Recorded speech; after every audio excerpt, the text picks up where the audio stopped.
Hey, good people. Welcome to the Evolving Education Project podcast, hosted by me, Dr. Tiffany Nyachae, and friends, where we center the educational joys, passions, interests, and inquiries of people of color. This is episode 25. Coming up is a conversation with youth workers from an Indigenous youth serving organization. This organization desires for American Indigenous youth to be acknowledged and honored for their sacred gifts and boundless potential. We discuss the importance of cultural identity among Indigenous youth, the challenges of cultural disconnection, and the role of community organizations in fostering support and reconnection to culture. We would like to begin by shouting out the cities and towns of our newest listeners. We have new listeners in Riverside, California, Newton, Massachusetts, Silver Spring, Maryland, and St. Paul, Minnesota. Our audience is growing, y'all, and we know it's because of word of mouth. Thank you. We appreciate y'all for pressing play and listening in your car, at the gym, on your walk, wherever. Please continue to share this podcast with others. This episode is part 3 of our Honoring Communities of Color Knowledges and Cultural Practices series, the final episode in this series. To start from the beginning of the series, go to episode 23 and listen all the way through. We don't want you to miss any part of this powerful series, which is inspired by Drs. Wayne Au, Anthony Brown, and Dolores Calderon's book, Reclaiming the Multicultural Roots of U.S. Curriculum, Communities of Color and Official Knowledge in Education. Today, we are showcasing the work of Migizi, an Indigenous youth serving organization based in Minneapolis, Minnesota. The following information is taken directly from their website, migizi.org. That is MIGIZI.org. Migizi provides a strong circle of support that nurtures the educational, social, economic, and cultural development of American Indian youth. Migizi's circle of relationships is part of a broader movement that advances success, well-being, and social justice. They see in a relational worldview, and as such, their values are grounded in the importance of relationships. These values keep the circle strong and support youth in finding their own sacred gifts. Specifically, Migizi's vision for American Indigenous youth is that they are acknowledged and honored for their sacred gifts and boundless potential, which they share as leaders with their communities and nations. Migizi was founded in 1977 as Migizi Communications Incorporated, with a goal of countering the misrepresentations and inaccuracies about Native people in the media. Migizi's first weekly radio production, the Native American program, set the stage for first-person radio and its nationally distributed programming, and was spearheaded by American Indian University students and journalists, with special mention to Migizi's first president and co-founder, Laura Waterman Whitstock. The journalist and student group chose the name Migizi, which means bald eagle in the Ojibwe language, for the organization, because the bird signifies communication as well as guardianship and high standards.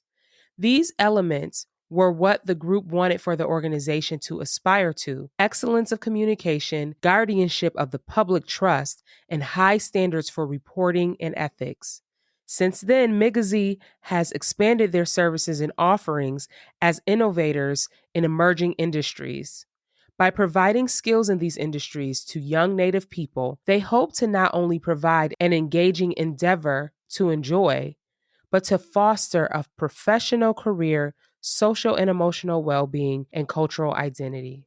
Okay, let's listen in on our conversation with Migizi youth workers Kija Deer and Kaylin Lopez. They joined Migizi as youth and have stayed committed to the organization, reciprocating the support they received now as youth workers. Isn't that beautiful? Okay, let's listen in. Thank y'all for being here today. We're so excited. This is our first interview with youth, and I'm so excited. Yes. And I'm so honored that you're here today to do this. When we do our trailer, you have to see them because Kija came. She came for the interview today, okay? She came. Recorded like the... It's recording right now. I thought it was just like audio. Oh, well, this is all we do. So we won't put the full video up. We make a trailer. So we make like a trailer of the series. The first part of the series, we did Reservation Dogs. We did talk to some of my friends who watched that. We reviewed it and talked about it, just a loving review of that show. And then the second one was the author's interview, the book, Reclaiming Multicultural Education. And then you are the part 3, the super dope part that makes us look cool. With the youth. And so you'll be in a trailer. It's usually like 90 seconds. And sometimes I will take like another 90 seconds and make a reel of a powerful part of the talk or something funny or whatever, if you're okay with that. So that's it. But it won't be like the full show on. I'm not there yet. I don't, I'm doing this. This is a labor of love. So I don't have the staff for the time to like put it on yet. But that's what's going on. Is that okay? Okay, I respect y'all. But I mean, you ready for it? I don't know. I mean, I think you okay. I think you okay. So we will start by you both can tell me about yourself, whatever you want to, just so we can get to know you, whatever you want to share. You don't have to share anything, but just tell us about yourselves so we can know who you are a little bit. Me first. Okay. Osio Kaya Dagoto. My name is Kaya. I am from the Cherokee and Red Lake Nations, and I am an artist and an actor and a youth worker. That's what I do. My name's Kaylin. I'm from Leech Lake in White Earth, and I am currently a freshman in college. Yeah. Okay, freshmen. I teach them freshmen. I got a class full of freshmen. Y'all are so fun. I'm teaching a class teaching social justice and education. I have all the coolest, the best freshmen. If y'all listening, I'm shouting y'all out. Turn your work in too, since I'm shouting you out. But anyway. So good to know you. So you said you're a youth worker, Kaya. Like, what do you do as a youth worker? I work here at Migizi, and I am basically what would you consider my position? The media assistant. So I work with Beneshique Means, who is our media instructor for a program that we call First Person Productions, which teaches Native youth and other youth of color how to film and use editing software for like videography or audio. What else would you say about it? What do we do? Graphic designing. We're very creative in here. Yeah. Yep. Sounds fun. And then we also do podcasting as well, and also photography. And sometimes we even go to events and we film the events. Like they pay us to film events. Yeah, it's fun. Oh, and we get to go on like cultural field trips. Kaylin and I actually went to this event called the Graffiti Jam, and we just had fun spray painting stuff. Well, Kaylin didn't, but I did. I left early. That's fun. So in essence, y'all are super dope. Y'all are young and y'all doing all of this different stuff. Y'all need to be mentoring me. I'm struggling with the podcast. Y'all need to I need to have y'all teach me. But this is so cool. And I love that you're educating others on Indigenous cultural practices. That is so important. We truly value that here at the podcast, and that you're learning and you're doing it in multimodal ways where a lot of people can have access to it. I'm just thinking about honoring Indigenous traditions of storytelling through podcasting, through filming. It's just all of it. All of it. See, this is why we need to follow the youth. We need to be following the youth because they just be out here, and I love it. I love it. I love it. Okay. So what brought you to Migizi? Like, how did you get here at this awesome organization? What brought me was my Indigenous studies teacher. Shout out Dr. B. He still keeps in contact with me. I love him. He was my Ojibwe teacher as well. And he was like, oh, you're into film?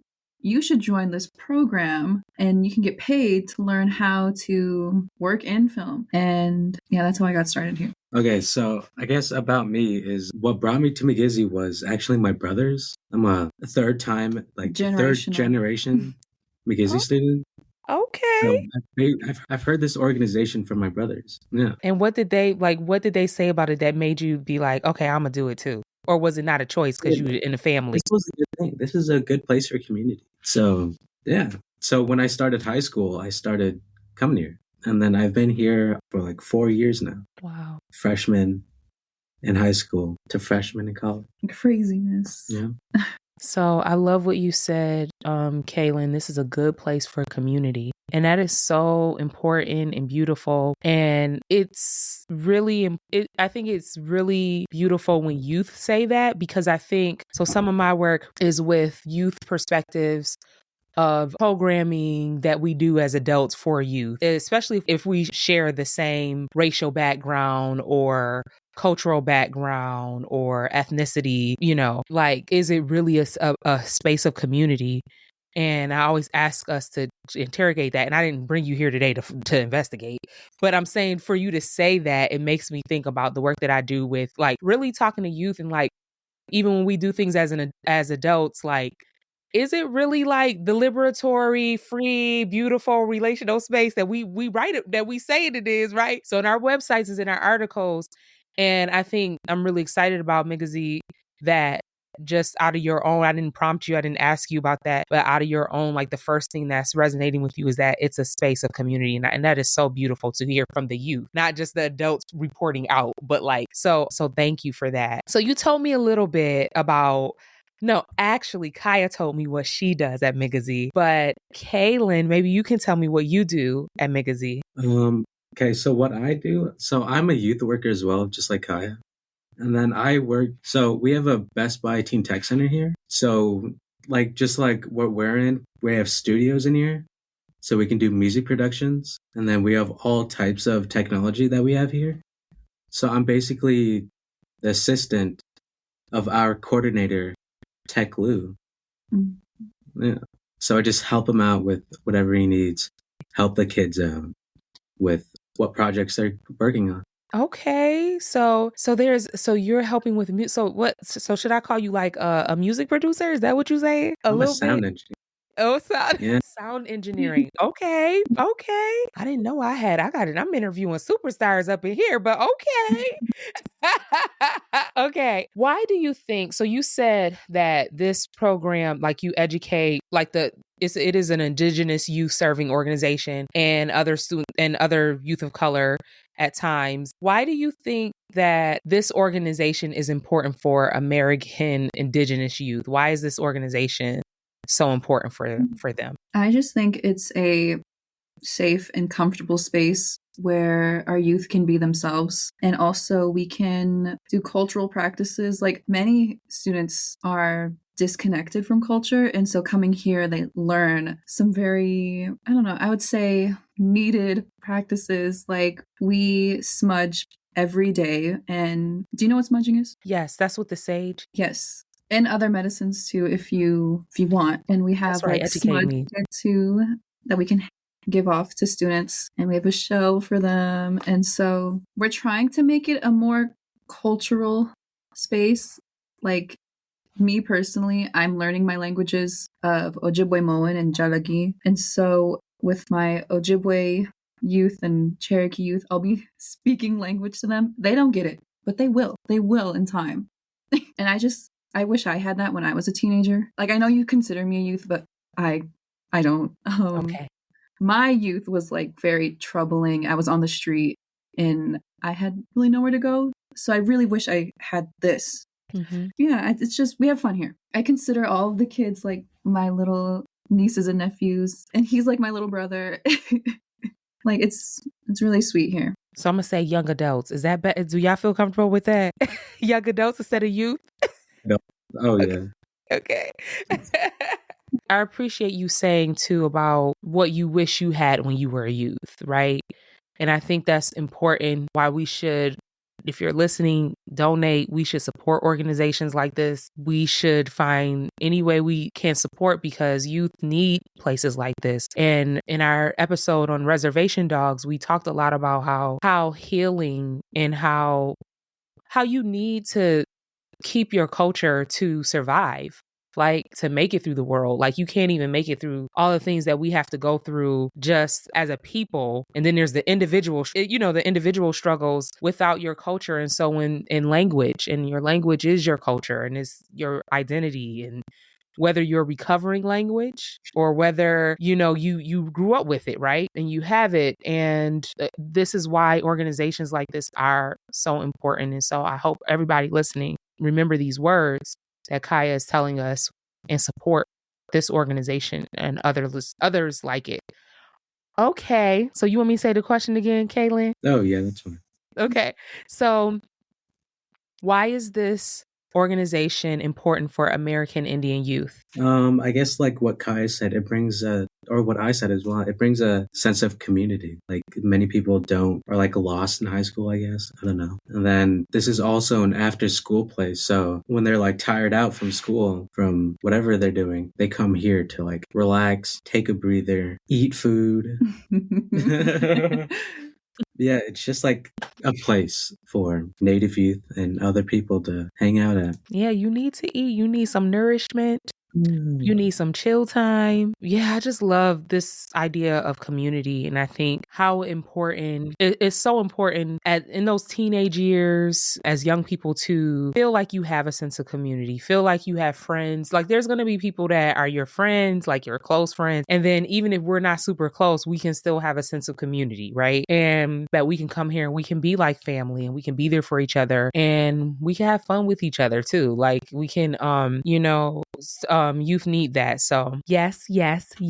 Okay. So y'all getting all up in my questions. I'm going to ask it anyway in case y'all want to add, but y'all just answering them anyway without me asking. But okay, so this one is, how does Migizi support your cultural and social development? If you want to add anything to that. I feel like I already said, Yeah. But I mean, I could add more. Recently, we took the kids on a field trip to harvest a traditional food out in Prairie Island. And we have pictures on the Instagram if you want to see them. Okay. We're getting it dirty. Like we were in the mud. I didn't go. But it looked like I didn't want to get dirty. It looked like a really fun trip. And they brought back the potatoes because they harvested, like, I forgot their traditional name, but they're like a type of potato. And we got to make some food with it. And it's just, I feel like Migizi brings opportunities, especially cultural opportunities to city Native youth who need it. Like, who haven't really been exposed to it, which is definitely needed. As for social development, I think we try to foster in a like sense of community and the fact that we have to be looking out for each other. We have this agreement that we make all the youth sign called the Good Relative Agreement. And what does it mean to be a good relative to someone and to each other? And let me see if I can pull it up, actually. I'm leaving this in the recording too. You better hum. Okay, so to be a good relative, according to Migizi, as of now, I mean, it's always like changing based on current needs. You gotta be on time. You gotta take initiative, be kind, be respectful, show up for your community, adhere to health and safety protocols. Yeah, and so that's just like, we try to be good to each other. And I feel like that has helped. I definitely think I have bonds with the students. They call me Ankh Mom because I don't know. It's cute. I take the name with pride. I don't understand why they don't call me Auntie instead, but Ankh Mom is fine. That's great. And so I think it's just good to have younger adults like me and Kaylin to support our younger teens to be like, yeah, life sucks, but if you keep going strong, you'll come out like us. We're not terrible. I think we're doing pretty good, honestly. As individuals, I think we're both doing pretty good. And that's thanks to the community that we have here. Yeah. Yes, the community. I love what you said, that we're good to each other. That's the whole message. Like that's the whole show. That we're good to each other. Like if we could just do that, like that's what it means to be connected and be together and to be there and showing up for each other, like you said. I also want to go back to a point you made about city Indigenous youth. And I appreciate that. I appreciate your attention to like geography and where you live and your locality, and how it is important that they're still even if you live in cities, that you're, especially as Indigenous youth, that you're still connected to land, that you still understand the land, because cities are funny places. I'd never go to a city and feel like, ooh, this is the land. I'd be like, ooh, this is the city, or ooh, let's turn up. It's the city, either one of those. But, so I think that's important work to make sure that they're getting those other experiences. So I'm gonna ask Kaylin, you get the question second all the time. we gonna I'll ask it again since you get it second, and then I'll be having to say my little 2 cents. But here we go. How does Migizi support your cultural and social development? Let's see. Cultural and social development. I feel like before, I joined Migizi, I wasn't really that culturally active. I personally, when I was younger, didn't care for it because I was like the average urban native who's not connected by it. And so when I joined Migizi, I thought this was really fascinating. That was pretty interesting. And I missed out on what I could have been doing if I joined here sooner.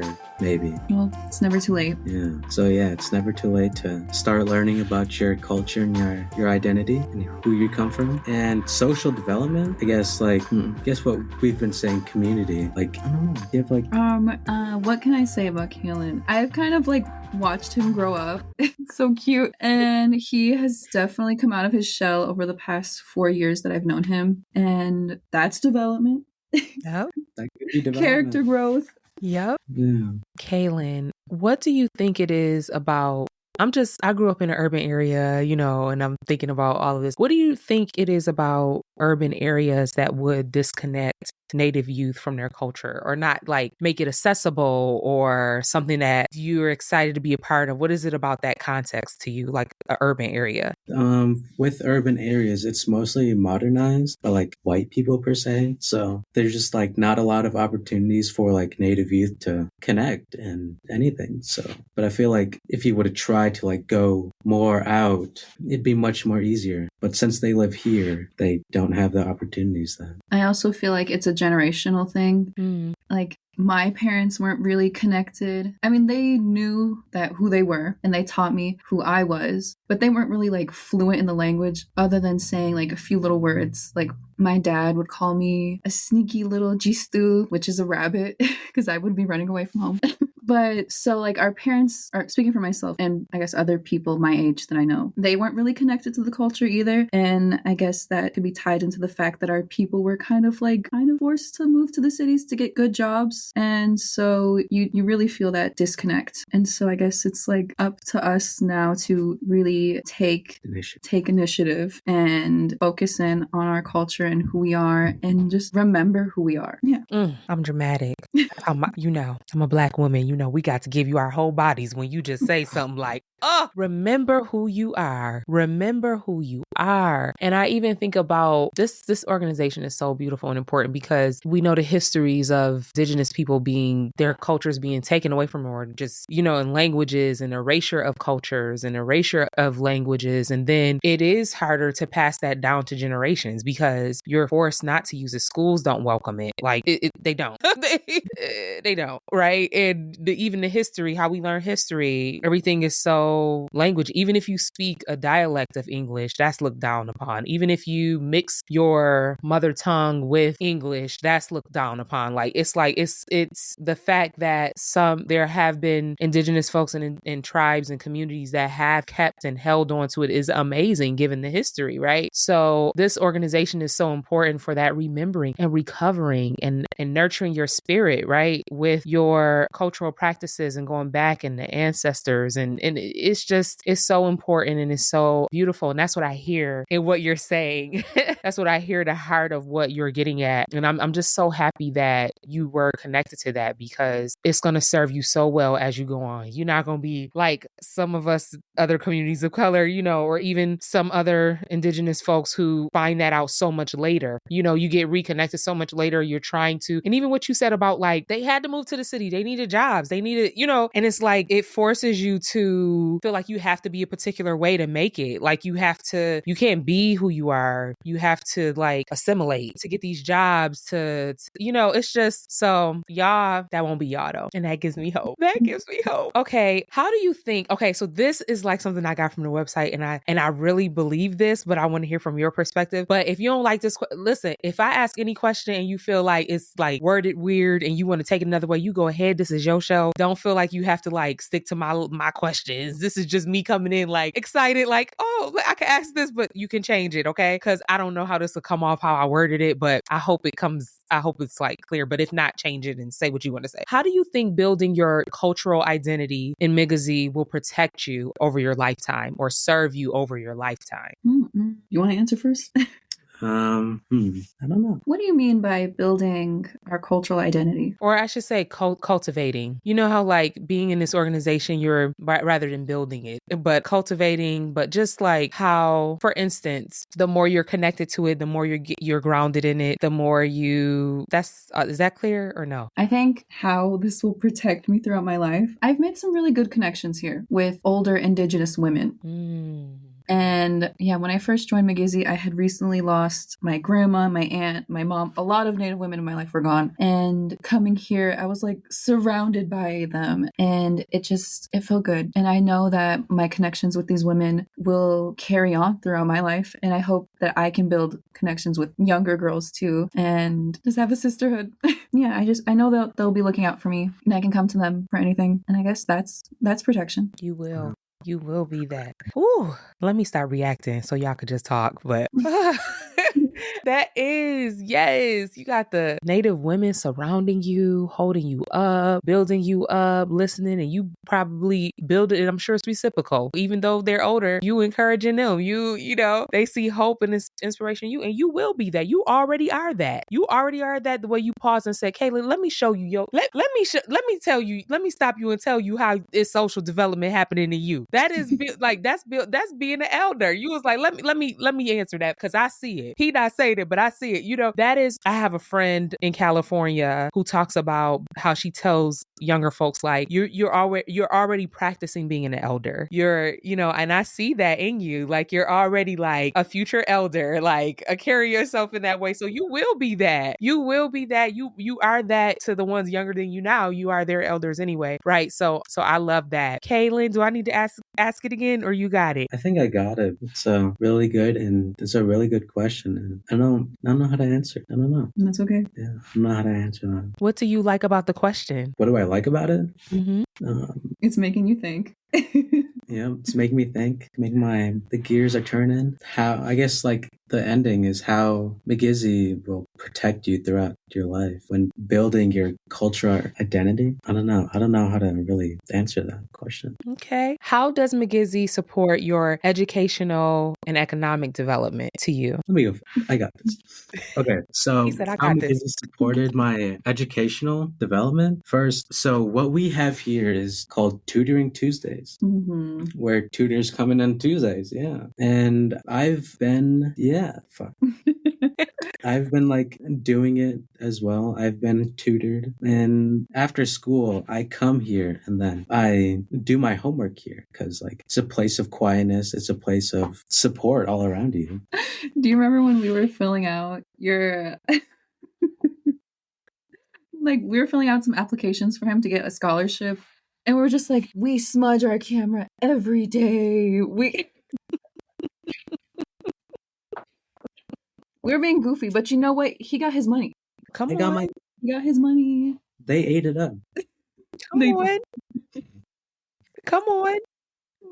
You got to get your money. You got to do what you got to do to get your money. And guess what? It's your money. That is my...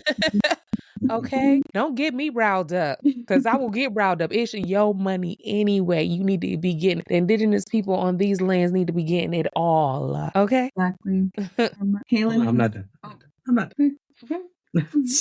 And so along with that, I believe that I wouldn't have really graduated as well as I have without Migizi.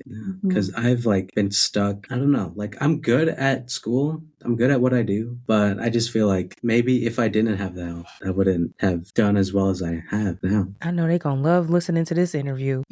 This love song to Migizi. But yeah, you need support. Like even, and you need it. You always need support. And as somebody who really did the academic track, I'm a professor now. Like even now, I got the job, I got the PhD and all that. And when I'm applying to stuff, I need my village to come through. I be like, sis, can you look this over? I never did this before. You always need that. Like here I am in the career and all that. And I will sign up for a mentoring program. I'll be 90-some years old and they'll be like, it's a mentoring program and I'm going to sign up, okay? Because you always need a village. Like you need help to make it, even if it doesn't mean you're not smart. Like I consider myself smart, but I still need help. And I don't know the game. I also think what's hard about school, even me being a professor on this university world, and I don't have professors in my family and stuff, like I don't know the game. So I need somebody to help me. Like, what is this system? How does this system work? How can I get ahead? How can I do this? And I think you can be really smart and then you still need help with schooling as a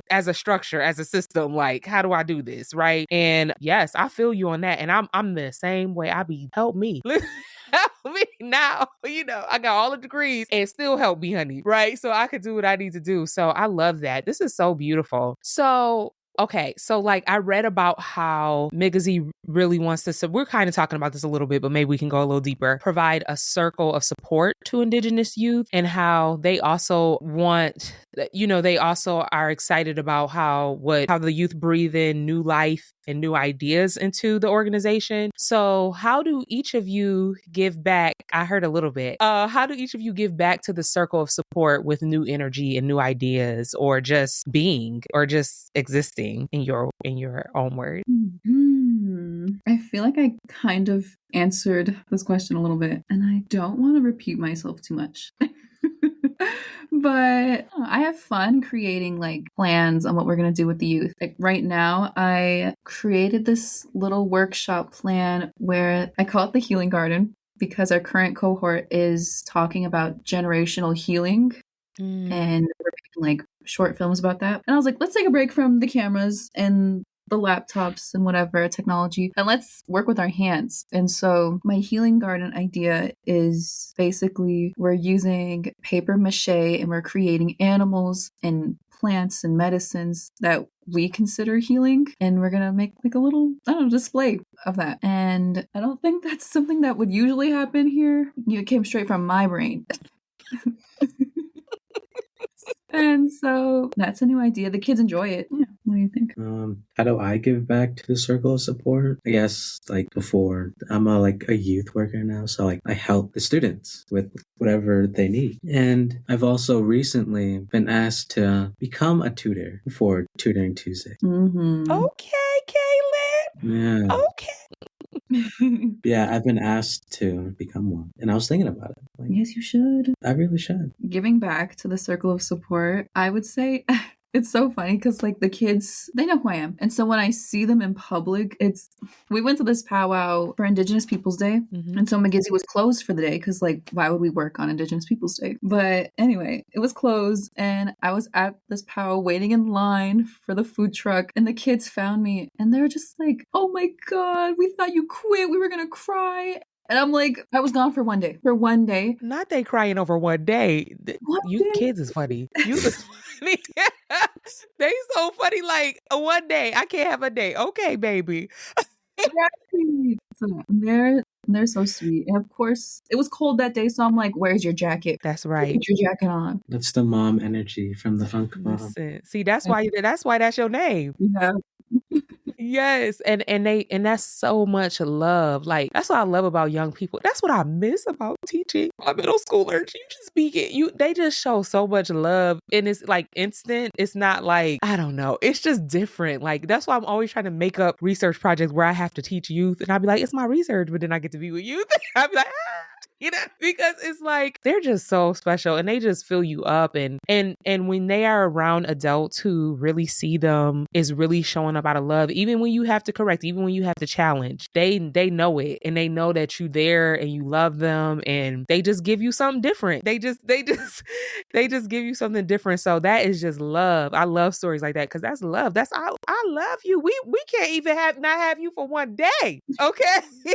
Yeah, they're so cute. That is beautiful. Okay. Oh man. Okay. I got 6 minutes because I respect people's time, especially young adults, because y'all be busy. Y'all be having lives and stuff. So let me hurry up. Okay. Let me see. Let me pick my best question. Okay. I got 2 more questions that we're going to answer quickly and I'm done. Okay. So this one, because I think I talked about this a little bit, but we didn't really talk about it. What do you want adults to better understand about American Indian youth in particular, or even young adults? What do you want, like, the elders or adults? And it doesn't just have to be Indigenous adults. It could be adults, period, that you feel gets misunderstood to better understand. Be patient with them.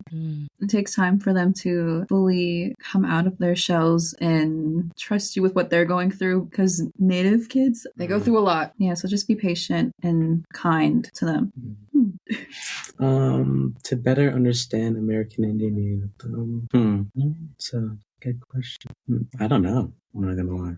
Okay, I know you know this one, Kaylin. This question: what do you do? This is the last question. What do you do for fun, or what brings you joy, or what are you most passionate about? Any one of those to end it off. Okay, so what I do for fun, what brings me joy, is I like to do math a lot. So when I started college, I was thinking, since I'm good at math, maybe I'll get like math degree of some sort, like accounting or something like that, something to do with numbers, because that's what brings me joy. And that's also what I'm most passionate about, is my ability to understand math. Yeah. And if I had that ability, Kaylin, that would bring me joy too, but I do not. So So yes, that is a skill set to have, and even to understand it, like you said, to understand it, like you look at it and it makes sense. That is beautiful, and that is a gift. Kaya, what brings me joy is, well, I like to draw, I like to paint, I enjoy acting, especially when I'm getting paid for it. Oh, that's right. Give my money. Give that money. Yes. Practicing the language brings me joy too, because I'll just be like walking somewhere and I'll be repeating some words or like calling out colors in my language, and it feels so good for my spirit. So that's what I'm passionate about. Well, I'm doing good. Y'all gotta compliment me on how I kept y'all under. We did good. Look at this. We doing good. All right. Thank y'all so much for being here. This was just so beautiful, and that you would even have a conversation with me. That you just were just so. I mean, I wouldn't expect anything less, because the folks that's over your organization, they was like, we have 2 brilliant youth, and I was like, okay. So I was I knew it was gonna be good. But that you even would just show up and authentically and vulnerably and share and think. And Kaylin, I love thinkers. I love people who pause and be like, I have to think about that. And so I love that. So thank you for being here. Y'all reach out to me if you ever need anything. If you need something, that's how I will reciprocate. Just consider me somebody that's, I'm in the university. I'm on the other side. Just always, if you ever need anything, you can reach out. I would love to support you if you need, but y'all got a community. But if you do, I'm here too. Thank you. Okay. Wado, thank you. You're welcome. Thank you. Okay. Shout out Migizi. Oh, yes. Okay, bye. Thank you. Please reach out if you ever need anything, okay? All right. Okay, bye. Migizi, y'all are out here doing the work, the real work, the day-to-day, and the everyday. Migizi youth are surrounded by Native elders as they counter the misrepresentations and inaccuracies about Native people in the media. It shows in Kaylin's claim that this is a good place for a community. And we heard community in action in the ways that Kaya and Kaylin supported and affirmed each other throughout this conversation. We appreciate how Migizi is intentional in reconnecting Indigenous youth to their culture, especially in bringing cultural opportunities to city Native youth, and how through this, youth are able to reclaim and recover Native languages. Kaya and Kaylin are reciprocating what they received as youth through their work as youth workers. I love how Kija shared how she is teaching native languages to Migizi youth and proclaimed, they don't get it, but they will in time. How powerful is that? Thank you for listening to part 3 of our Honoring Communities of Color Knowledges and Cultural Practices series. If something from this episode resonates with you, please share it with others and let us know through our website, evolvingeducationproject.com. And please find a way to support Migizi at migizi.org. That is MIGIZI.org. Be sure to tune in next Wednesday for the start of our new series. Trust, you do not want to miss it. To find out more about the Evolving Education Project, to write in, or to join our listserv, check us out at evolvingeducationproject.com. And please subscribe to this podcast and follow us on Instagram, X, and Facebook. If you can only choose one, please follow us on Instagram and love all of our posts. Support that doesn't cost a dime. If you've been enjoying our podcast, you can also support us by writing a review. Favorable reviews help more educators, organizers, families, communities, and activists find us. We hope to continue to cultivate an authentic audience and community. We want you to help us to evolve over time and shape what this could be. Now that you know what we're about, let us know what you want to learn more about, authors that you would like us to interview, discussions you would like to have. Okay, that's all for now, good people. Tune in next Wednesday for a new episode. We out.